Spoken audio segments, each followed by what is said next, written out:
and hobbies, its dreams and desires, its fads and fashions.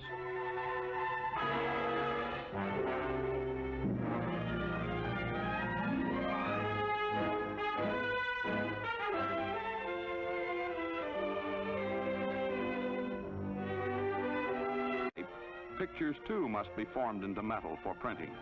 This is done by engraving.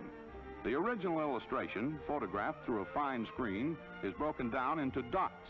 Color illustrations, photographed through filters, are also broken down into their component hues. A separate plate for printing will later be made for each color. Here, the plate is retouched, much as you might retouch a photograph. The press can print 4 separate colors in one continuous operation, a plate for each color. When these are combined, a full color picture results. Now the plates undergo a series of chemical baths, which will permanently etch over 2 million dots in their proper place on the finished copper engraving.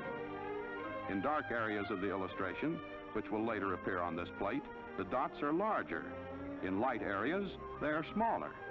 By the magic of engraving, a picture on canvas becomes a picture cast in metal that can be endlessly reproduced. A single illustration becomes a million, identical in color and detail, to travel the world and to sell for a fraction of a cent. An etching bath eats out the area around the dots, which now stand out for printing. After further retouching by inking and etching out areas not wanted for printing, flat progressive proofs are rolled off to compare with the original copy for fidelity of reproduction. First, single sheets are made of each color. Then, combinations of yellow and red, yellow, red, and blue, and finally, yellow, red, blue, and black. In the Curtis Engraving Division, these progressive proofs are checked with the artist's canvas. Either they will prove that the plate is as nearly perfect as possible, or they will act as guides for further corrections. But even for the plate which receives the okay of the engraving experts, there is still a long road ahead. Now it must go to the Plate Service Division to be cemented, pressed, assembled, trimmed, cut, shaved, sweated, sawed, leveled, cropped, beveled, and bent. Here it is sweated onto a thin sheet of lead alloy to provide the strength necessary for molding. Later, after taking form in a long series of steps, it will be combined with the type we have seen set by the Composition Division. Together, they will be locked in the steel frame, or chase. Necessary fill-in pieces cut to proper size and shape are carefully added.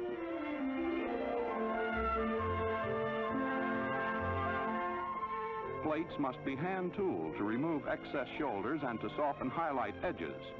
Years of experience, steady nerves, and a magnifying glass are required for this exacting job. At each successive stage, proofs are run off to make certain that the desired results have been accomplished. Slowly, from the etching bath to the final hand tooling, our photo engraving has moved into shape. Now the foundry and finishing room take over. One engraving cannot alone meet the requirements of the presses. To produce these millions of magazines, a number of duplicate printing plates are needed for each page. Molds are made of either plastic lead or wax in a hydraulic press. When a mold is made in wax, the excess depth of the face is trimmed down. Then a gas flame used to round off all sharp edges. In making a mold in plastic, a hydraulic press applying sufficient pressure to bring out every detail of the original is also used. Care must be taken that no particles of dust or dirt mar the impression.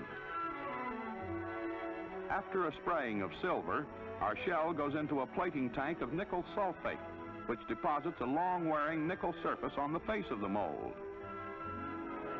Later, the shell is backed up to give it the necessary thickness and strength. On a plate destined for the great double X presses, a special method must be used. Made secure in a curved casting box, the shell is slowly heated. As the turntable swings to casting position, a measured amount of molten metal flows in.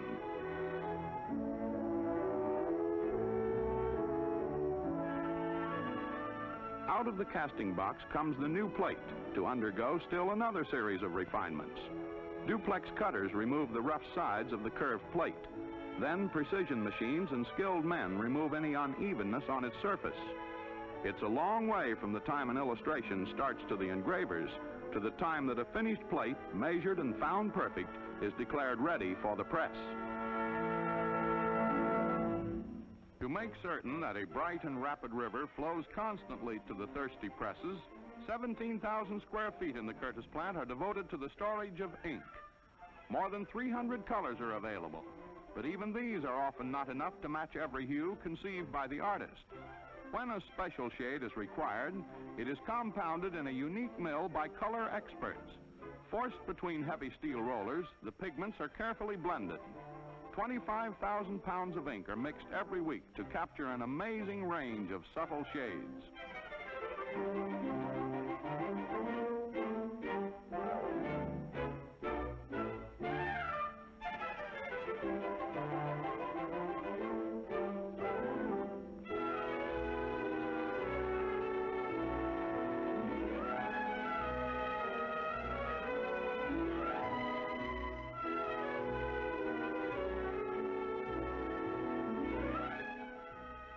Of all the industrial miracles that make possible the publishing of a modern Curtiss magazine, one of the greatest is the XX press. From 8,000 pages an hour in one color to 500,000 pages in 4 colors, 5 if necessary, is a story of Curtiss progress in less than 40 years.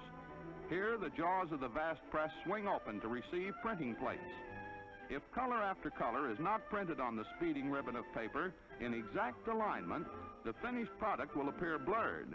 Therefore, the plates must be positioned with 1/1000th of an inch accuracy on the great cylinders. These rollers ink the plates. As time approaches for a run, the many-ton jaws of the press smoothly close. Since this mammoth machine prints 4 colors on each page, there must be separate cylinders and separate sets of rollers to ink them. A vast quantity of paper is ready for use. It will be fed to the cylinders from a reel which holds 3 rolls at a time.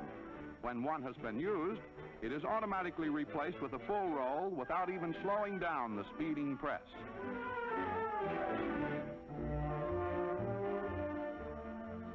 The paper is ready, the fountains of ink are full, and now, slowly at first, then faster and faster, the great presses begin an almost unbelievable job. Magazines take form before your eyes as the XX prints, dries, cuts, and folds 12,500 40-page sections of a magazine every hour.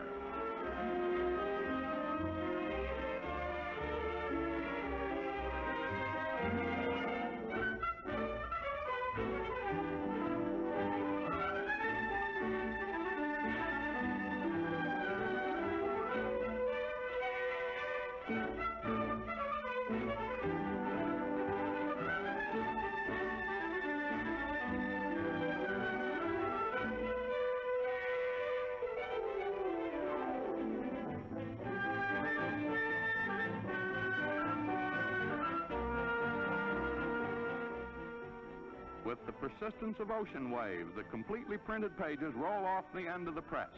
It requires a crew of men just to stack them and truck them away.